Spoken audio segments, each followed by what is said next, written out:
never let go.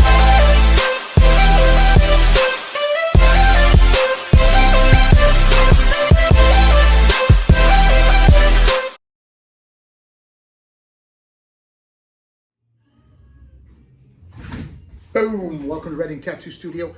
My name's Serge.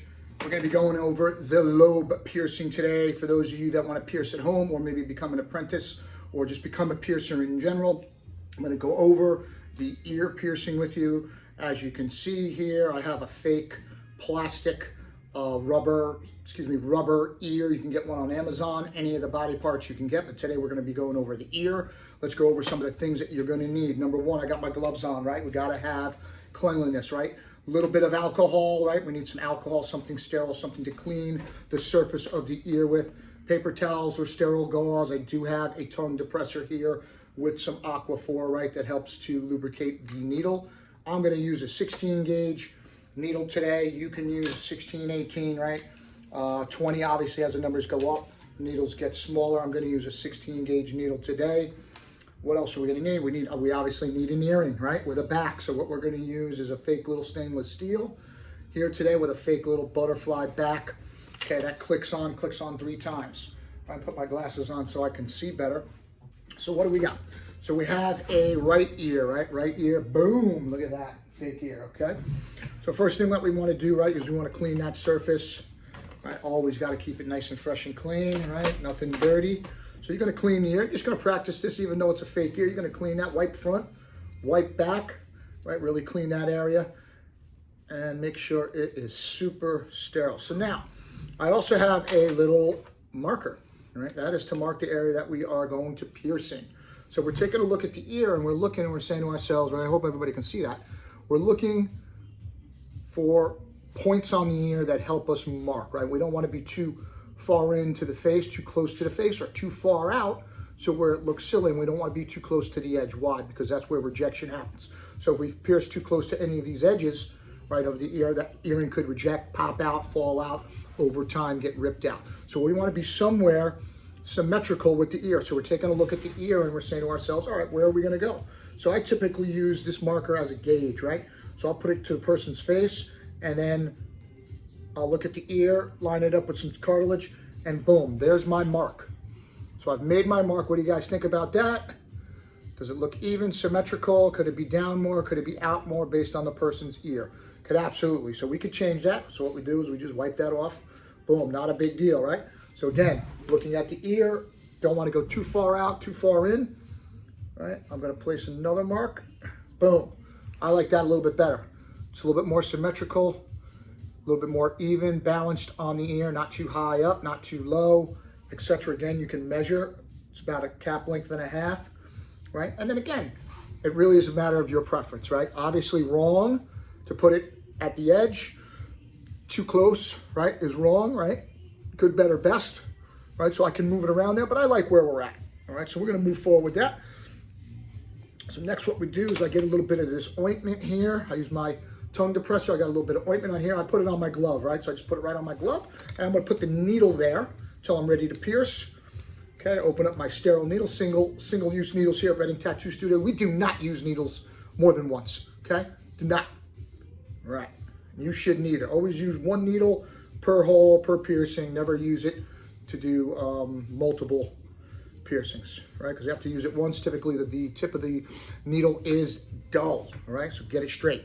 So here we are. So typically, if I'm doing this, I'm typically holding the ear and I'm looking at where I'm going to be sticking the needle and where it's going to come out the other side. So we want to be mindful of somebody's neck, right? Face, all that head. You want to be super mindful of that when you stick that needle in. So I typically, what I'm going to do is I'm going to pull the lobe a little bit away from their face slightly, and then that needle is going to slide directly through as opposed to coming in at an angle and potentially hitting them. So you want to be super careful of that. So for the purposes of piercing, I typically use my right hand. So I take this needle, all right, and I come here, a little bit of ointment, boom. I look for that mark, and I just go in. I go nice and slow. I look at, make sure it's coming through the back area. As you can see, it's through the back. I'm controlling the ear. I'm controlling the client. The client doesn't control me. I push the needle all the way through, boom. Now, typically, if you're going to do this The right way, what you're gonna need is a cork. Okay, so let me just tell you guys this. Now, do I always use a cork? I'm gonna have to admit that I do not, okay, because I don't wanna lie to you guys. So the cork goes here. So this way, God forbid the client passes out or starts to move, they are not pricked or stuck or poked themselves or, God forbid, fall into the needle. So that cork covers that sharp area, and now that client is safe for temporarily. Obviously, you're still monitoring them, you're watching out, seeing if they, you know, look like they're gonna pass out or any of that good stuff. So you wanna constantly monitor your client and make sure that they're not gonna fall out. So as you can see, we've got a straight piercing here, boys and girls. That's about as straight as you're gonna get. It comes around out the back, right? And now there's this needle has a little opening in it. So what we're gonna do is, we're gonna take our piercing here, okay? And we're gonna stick it in the hole here. That's right, stick it in the hole. All right, so you pop that in, and then you just hold the needle, right? And the piercing, and you just push through. Now that needle comes out the other side. We're gonna grab that needle, boom, okay? So we got a beautiful piercing here. Take a look at that. That's your piercing. Now, let's take a look at the back side, right? Because we wanna make sure the back came all the way through. You see our post, right? Post came through, right? Post came through, you see that? There it is. So we know we're good. Now we're gonna go for the back part, right? Back part, which is the butterfly, and you'll see why. I'm gonna put this down for a second, show you why they call this the butterfly. I don't know if you guys can see this, all right? Boom, so it's butterflied and it sticks on, right? Boom, right? So I just hold the piercing right here, hold, and then I'm gonna put the back on by clicking it.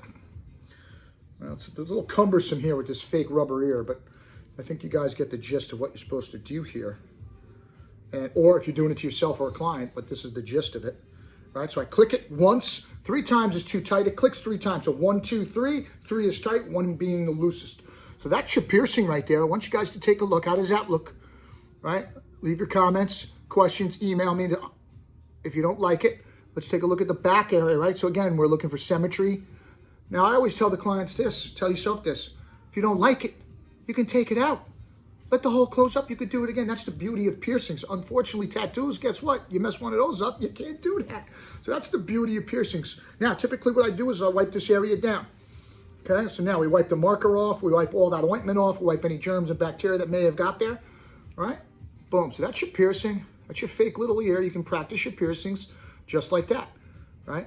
All day long, take it out, put it back in, etc. So let's talk about 2 things, keloids, hypertrophic bumps, and or blood blisters. So typically when you get a piercing on the ear, the nose, any type of cartilage, sometimes people get bumps. Some people think that they're keloids, which they're not. So a hypertrophic bump typically, or blood blister as we like to say, because people understand that, typically a bump forms around the piercing, right? Forms around the piercing right there.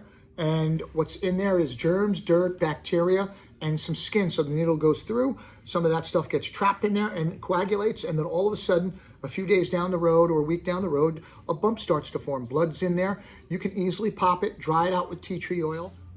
Boom, and we're back. All right, sorry about that. Temporary phone shut off due to memory storage. All right, so talking about our bumps again, boom. So now we got our piercing, we got our fake little ear. You guys did everything you're supposed to do. You got your gloves on, you got your ointment, you got your tongue depressor, you got your fake stainless steel earring. You're using some good metals, right? So stainless steel, titanium, gold, right? That's sort of the pecking order if you were gonna do, you know, a piercing, what you would use, right? Nothing cheap in that area, no gold-plated nonsense, none of that crap. We don't sell it here, right? So boom, hypertrophic bump versus keloid. Keloid's more of a scarred tissue, hard. Probably have to go to a doctor, get off. A blood blister and or hypertrophic bump is that where germs, bacteria, skin get coagulate, and then they form a little bump, which blood and liquid are in there. You can pop that, break open the skin. I know it's going to bleed and it's going to hurt, but you can definitely take care of that. You will use tea tree oil a couple of times a day, right? A couple times a day. I would say morning, afternoon, and evening to dry that out, right? And then if there's any issues, you can always come check us out, Redink Tattoo Studio, 315 West 54th Street, 212-600-0993, info@redinktattoostudio. Make sure you follow us, YouTube, TikTok, Twitter, Pinterest, Tumblr, Instagram, Facebook, What else? Twitter. Did I say Twitter? Yeah, we got all that. All right, any questions I got for my next videos? I'm going to be doing nose, lip, mouth, belly, nipples. I'm going to be doing it all. Instructionals, how to pierce at home, how to become a piercer, all the tricks, all the tools, all the things that you need to get your ass motivated. Hit me up, follow us, subscribe to my channel.